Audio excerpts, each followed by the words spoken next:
ಕನ್ನಡಿಗರ number 1 choice Kannada matrimony. ಧರ್ಮಸ್ಥಳದಲ್ಲಿ ನೂರಾರು ಶವವನ್ನು ಊತಿಟ್ಟ ಪ್ರಕರಣಕ್ಕೆ ಸಂಬಂಧಪಟ್ಟಂತೆ ಮಾಸ್ಕ್ ಮ್ಯಾನ್ ಎಲ್ಲಿಯ ವ್ಯಕ್ತಿ ಎನ್ನುವಂಥದ್ದು ಸಾಕಷ್ಟು ಕುತೂಹಲ ಇರುವಂಥದ್ದು. ಆತ ಈಗ ಮಂಡ್ಯ ಮೂಲದ ವ್ಯಕ್ತಿ ಎನ್ನುವಂಥದ್ದು ಗೊತ್ತಾಗ್ತಾ ಇರುವಂಥದ್ದು. ಈಗ ಆತನ ಪರಿಚಯ ಇದ್ದಂಥವರು ಒಂದಷ್ಟು ಜನ ನಮ್ಮ ಜೊತೆ ಇದ್ದಾರೆ, ಗ್ರಾಮಸ್ಥರು ಇದ್ದಾರೆ, ಅವ್ರನ್ನ ಮಾತಾಡಿಸ್ತಾ ಹೋಗ್ತೇನೆ. ಸರ್, ಒಂದು ಮಾಸ್ಕ್ ಮ್ಯಾನ್ ಅನ್ನುವಂಥ ವ್ಯಕ್ತಿ ಅಂದರೆ ಆ ಮುಖವಾಡ ಧರಿಸ್ಕೊಂಡು ಆತ ಧರ್ಮಸ್ಥಳದ ವಿರುದ್ಧ ಧರ್ಮಸ್ಥಳದಲ್ಲಿ ನೂರಾರು ಶವಗಳನ್ನು ಊತಿಟ್ಟಿದ್ದೀನಿ ಅಂತ ಹೇಳಿರುವಂಥದ್ದು. ಆತ ನಿಮಗೆ ಹೇಗೆ ಪರಿಚಯ ಅಂತ ಸರ್? ಸರ್, ಅವನು ಹುಟ್ಟಿ ಬೆಳೆದಿದ್ದೆಲ್ಲ ನಮ್ಮೂರಲ್ಲೇ. ನಾವು ಮೊನ್ನೆ ಇಂಡಿಯಾ ಟುಡೇನಲ್ಲಿ ಇಂಟರ್ವ್ಯೂ ಮಾಡಿದಾಗ ನನಗೆ ಅವನ ವಾಯ್ಸ್ ನೋಡಿ ಫೈಂಡ್ ಔಟ್ ಮಾಡಿದೆ. ಇವನು ನಮ್ಮೂರಿನಲ್ಲಿ ನಮ್ಮಲ್ಲೇ ಕೆಲಸ ಮಾಡ್ತಿದ್ದ, ನಮ್ಮ ಮನೆಯಲ್ಲೇ ಕೆಲಸ ಮಾಡ್ಕೊಂಡಿದ್ದ, ಸಣ್ಣ ಪುಟ್ಟ ಕೆಲಸ ಮಾಡ್ಕೊಂಡು ಸೋಮಾರಿ, ಇವನು ಹುಟ್ಟು ಸೋಮಾರಿ. ಅವನು ಅವ್ರ ತಂದೆ ಬಂದು 60-70 ವರ್ಷದಿಂದ ಈ ಊರಲ್ಲಿ ಗ್ರಾಮದಲ್ಲಿ ನೆಲೆಸಿದ್ರು. ಊರಲ್ಲಿ ಅಮಾಲಿ ಕೆಲಸ ಮಾಡ್ತಿದ್ರು, ಅಲ್ಲೇಗೆರೆ ಗ್ರಾಮ ಪಂಚಾಯತಿಯಲ್ಲಿ ಅಮಾಲಿ ಕೆಲಸ ಮಾಡ್ತಿದ್ರು. ಇವ್ರಿಗೆ ಸರ್ಕಾರದಲ್ಲಿ ಸಂಬಳ ಇತ್ತು, ನಮ್ಮೂರಲ್ಲೇ ವೋಟಿಂಗ್ ಕಾರ್ಡು, ನಮ್ಮೂರಲ್ಲೇ ರೇಷನ್ ಕಾರ್ಡ್ ಎಲ್ಲ ಇತ್ತು. ಇವ್ರೇನ್ ಮಾಡ್ರು, ಅವ್ರ ತಂದೆ ತಿರುಗೋರ್ಗೆ ಕನ್ನಡ ಮ್ಯಾಟ್ರಿಮೋನಿಯಲ್ಲಿ ಹೇರಾಳವಾದ ಚಾಯ್ಸ್ ಇದೆ. ಲಕ್ಷಾಂತರ ಜನರಿಗೆ ನಮ್ಮ ಕನ್ನಡ ಮ್ಯಾಟ್ರಿಮೋನಿ ಮೂಲಕ ಮದುವೆ ಆಗಿದೆ. ಇದಕ್ಕಿಂತ ಬೇರೇನ್ ಬೇಕು? ಕನ್ನಡಿಗರ ನಂಬರ್ 1 ಚಾಯ್ಸ್ ಕನ್ನಡ ಮ್ಯಾಟ್ರಿಮೋನಿ. ತಂದೆ ತಿರೋದ್ಮೇಲೆ ಇವರೆಲ್ಲ ಸೋಮಾರಿಗಳಾದ ದುಡಿಯೋದು ಕಮ್ಮಿ ಆಯಿತು, ಧರ್ಮಸ್ಥಳಕ್ಕೆ ಹೊರಟೋಗ್ಬಿಟ್ರು. ಎಷ್ಟು ವರ್ಷದಿಂದ ಧರ್ಮಸ್ಥಳಕ್ಕೆ ಹೋದ್ರು ಸರ್? ಒಂದು 20-25 ವರ್ಷದಿಂದ ಹೋದ್ರು. ಧರ್ಮಸ್ಥಳಕ್ಕೆ ಹೋಗ್ತೀವಿ ಅಂತ ನಿಮ್ಮ ಗ್ರಾಮಸ್ಥರ ಜೊತೆ ಹೇಳಿ ಹೋಗಿದ್ರೆ ಹೇಗೆ ಅಂತ ಸರ್? ಇಲ್ಲಿಂದ ಏಕಾಏಕಿ ಖಾಲಿ ಮಾಡ್ಕೊಂಡು ಹೋದ್ರು.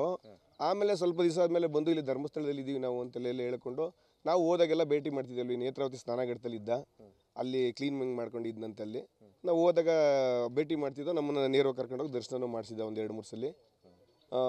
ಆಮೇಲೆ ಇವ್ರೇನು ಮಾಡೋರು, ಅಲ್ಲಿ ಬರೋಂಥ ಭಕ್ತಾದಿಗಳದ್ದು ಓಡಬೇಕು ಕದಿಯೋದು, ದುಡ್ಡು ಕದಿಯೋದು ಎಲ್ಲ ಮಾಡಿ ಗೊತ್ತಾಗಿ ಹೆಗ್ಡೆಯವ್ರಿಗೆ ಇವ್ರನ್ನ ಅಲ್ಲಿಂದ ಓಡಿಸಿರೋದು. ಆಮೇಲೆ ಅಲ್ಲಿ ನಾನ್ ವೆಜ್ಗಳೆಲ್ಲ ಅಡುಗೆ ಮಾಡ್ಕೊಂಡು ತಿನ್ನೋದು ಎಲ್ಲ ಮಾಡ್ತಿರೋದು. ಅಲ್ಲಿ ನಡೆಯಂಗಿಲ್ವಲ್ಲ ಧರ್ಮಸ್ಥಳದಲ್ಲಿ, ಆವಾಗ ಅಲ್ಲಿಂದ ಓಡಿಸಿರೋದು. ಅಂದರೆ ಅದಾದಮೇಲೆ ನಿಮ್ಮ ಊರಿಗೆ ಬರ್ತಾ ಇದ್ದ ಹೇಗೆ?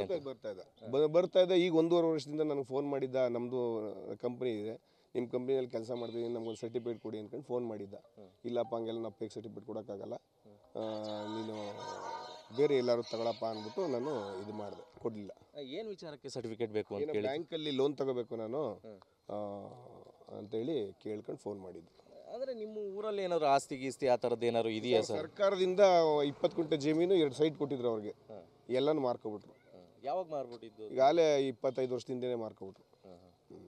ನೀವು ಗ್ರಾಮಸ್ಥರು ಹೋದಾಗ ಆತ ಸಿಕ್ತಿದ್ದ ಧರ್ಮಸ್ಥಳದಲ್ಲೆಲ್ಲ? ಎಲ್ಲ ಎಂಟರ್ ಅವ್ರ ಫ್ಯಾಮಿಲಿಯವರೇ ಸಿಗ್ತಾಯಿದ್ರು. ಈಗೇನು ಆತ ಮದುವೆ ಆಗಿದ್ದ? ಇಲ್ಲಿ ಮದುವೆ ಸರ್, ಅವನಿಗೆ 3 ಜನ ಹೆಂಡ್ತಿರಂತೆ, ನಮ್ಗೆ ಗೊತ್ತಿಲ್ಲ. ಇಲ್ಲಿ ನಾಗಮಂಗಲದ ಹುಡುಗಿ ಮದುವೆ ಆಗಿತ್ತು, ಅವಳು ಬಿಟ್ಬಿಟ್ಟ ಇಲ್ಲಿದ್ದಂಗೆ. ಆಮೇಲೆ ಧರ್ಮಸ್ಥಳಕ್ಕೆ ಹೋದ್ಮೇಲೆ ಯಾವುದೋ ಕೇರಳ ಹುಡುಗಿನ ಕರ್ಕೊಬಂದು ಕೊಯಮತ್ತೂರಲ್ಲಿ ಇದ್ದಂತೆ. ಮುಂಚೆ ಒಂದು ಮಗು ಇತ್ತಂತೆ ಆ ಹುಡುಗಿಗೆ. ಆ ಹುಡುಗಿನ ಇಲ್ಲಿಗೆಲ್ಲ ಕೊಯಮತ್ತೂರಲ್ಲಿ ಯಾವುದೋ ಸ್ಕೂಲಲ್ಲಿ, ಬೋರ್ಡಿಂಗ್ ಸ್ಕೂಲಲ್ಲಿ ಸೇರಿಸಿ ಓದಿಸ್ತವ್ರಂತೆ. ಅದನ್ನ ಬಿಟ್ಟರೆ ಈಗ ಬರ್ತಿದ್ದ ಸರ್ ಊರಿಗೆ ಏನಾದ್ರು ರೆಗ್ಯುಲರ್ ಆಗಿ? ಮಧ್ಯೆ ಈಗ 2014-15 ಇಲ್ಲಿಗೆ ಬಂದು ಒಂದು 6 ತಿಂಗಳು ಇಲ್ಲೇ ಶೆಡ್ ಹಾಕೊಂಡಿದ್ದಂತೆ. ಅದು ನನಗೆ ಗೊತ್ತಿಲ್ಲ ಮಾಹಿತಿ, ನಮ್ಮ ಅಣ್ಣರು ಹೇಳಿದ್ರು. ಇಲ್ಲೇ ಶೆಡ್ ಹಾಕೊಂಡಿದ್ದಂತೆ ಊರಲ್ಲಿ. ಕನ್ನಡಿಗರ ನಂಬರ್ 1 ಚಾಯ್ಸ್ ಕನ್ನಡ ಮ್ಯಾಟ್ರಿಮೋನಿ.